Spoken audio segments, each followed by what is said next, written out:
আতঙ্ক ছড়ানোয় বিভিন্ন স্থানে বেড়েছে সাপ মারার প্রবণতা। রাসেলস ভাইপার নিয়ে এখন সবখানে সচেতনতার চেয়ে আতঙ্কই বেশি। বিশেষজ্ঞরা বলছেন প্রকৃতির ভারসাম্যে সাপ গুরুত্বপূর্ণ ভূমিকা রাখে, তাই আতঙ্কিত না হয়ে সতর্কতার পরামর্শ তাদের। আশিকিন প্রিন্সের রিপোর্ট। কেউ কৌতূহলী, আবার কেউ আতঙ্কিত। আতঙ্কই বেশি বলতে হবে, কেননা দেশের বিভিন্ন জায়গায় রাসেলস ভাইপার সন্দেহে সাপ মারার প্রবণতা বেড়েছে। এই প্রবণতার বিরূপ প্রভাব পড়তে পারে বাস্তু সংস্থানে। সাপের বিরুদ্ধে কিছু শ্রেণীর মানুষজনকে উত্তক্ত করে দেওয়া হচ্ছে, অ্যাজ ইফ লাইক যেটা সবার ঘরে ঘরে চলে আসতেছে এবং তাদেরকে মেরে ফেলার একটা প্রবণতা হচ্ছে। এগ্রি যে ফসলগুলো হবে সেখানে যে আপনার ব্যাঙগুলা থাকে, ছোট ছোট আপনার ইঁদুরগুলা ফসলগুলোকে নষ্ট করে ফেলবে, এগুলোকে তো এই রাসেলস ব্যাপারগুলোই তো খেয়ে ফেলে বলেই তো আমরা এতগুলো ফসল পাচ্ছি। এখন রাসেল ব্যাপার যদি আমরা সব মেরে ফেলি, এই ফসল তো বিরাট ক্রাইসিসের মধ্যে পড়ে যাবে, বিশেষ করে সারা বাংলাদেশ ব্যাপী যদি হয়। রাসেলস ভাইপার নামটি অনেকের কাছে নতুন মনে হলেও নতুন কোনো সাপের প্রজাতি নয় এটি। বরেন্দ্র অঞ্চলে চন্দ্রবোরা নামে রাসেলস ভাইপারের বিচরণ ছিল আগ থেকেই।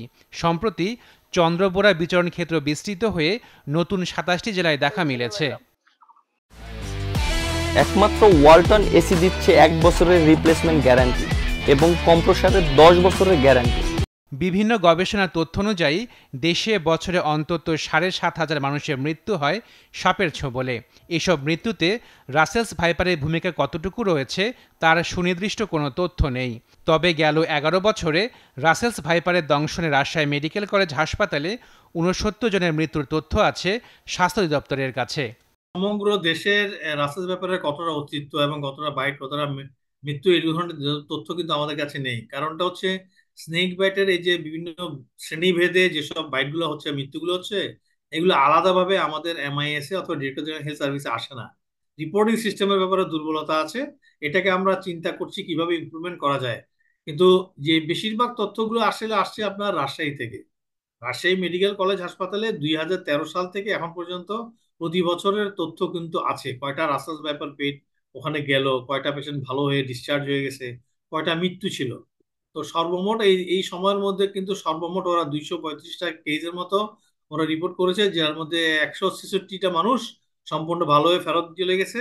৬ থেকে ৮ ঘন্টার মধ্যে যারা আসছে তাদের প্রায় ৭০%-এর মতো আমরা মৃত্যু দেখলাম।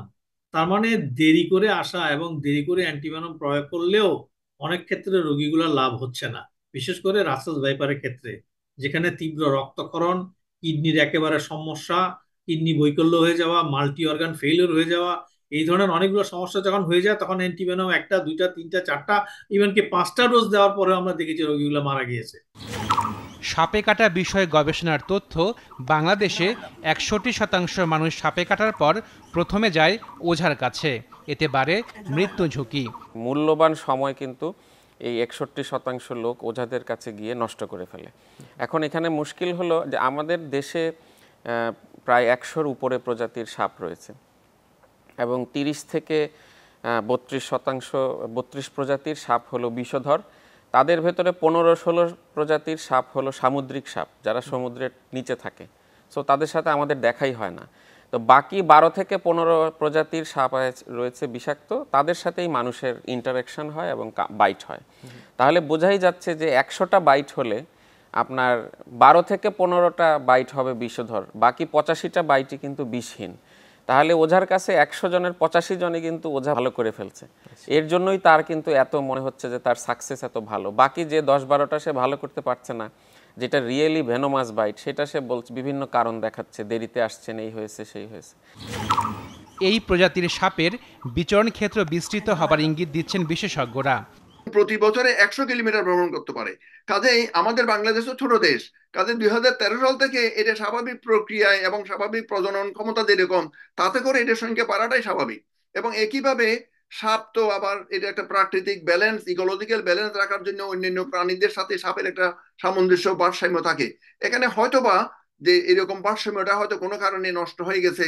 আমি আশ্চর্য হব না যদি আগামী কয়েক বছরের মধ্যে এই পার্বত্য চট্টগ্রাম ৩টা জেলা, চট্টগ্রাম কক্সবাজার বাদ দিয়ে অন্য সব জেলায় যে যাবে না, এটা বলা খুবই এটা অস্বাভাবিক হবে না যদি আমরা দেখি যে ক্রমে ক্রমে আরো অন্য জিওগ্রাফিক্যাল রেঞ্জ বাড়ে। Ashikin Prince, channel 24, Dhaka.